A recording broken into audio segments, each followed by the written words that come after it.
G'day folks, Rod from My Water Filter here today. And what we're going to do is just have a quick look at the tools that you may want to use when you're going to install an undersink water filter, okay? So basically, I've just got a normal tape measure here to start with.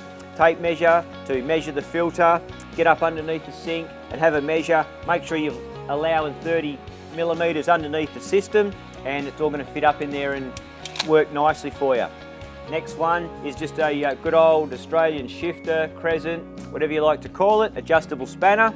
And that's when we installed the T-piece for the undersink installation kit. We just used the crescent to take the chrome flexible hose off and install the T-piece.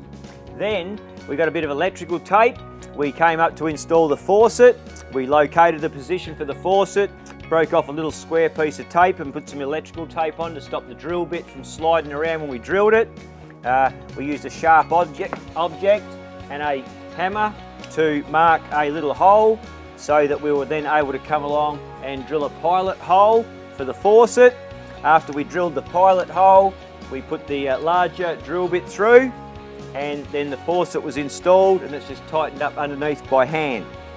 Then we came to install the water filter and I've got a texter here, so we held the filter in place, marked the holes with the texter. And once we had the holes marked for the texter, then got a small pilot hole and we just put that couple of holes in for the pilot holes for the screws. And then we got the screws with the Phillips head screwdriver. We screwed in for the faucet and we locked the, screwed in for the system and we locked the system into place underneath the sink. This is a red cutter. You can use a Stanley knife or a very sharp blade. You don't want to use scissors or anything like that. And it's for when you're cutting this white hose, okay?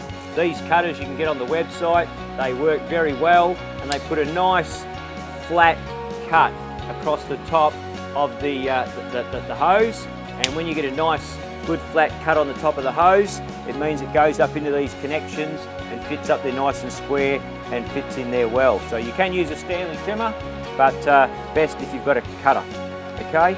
And if you've got all of those tools and the expertise, you'll be good to go to install the water filter under your sink.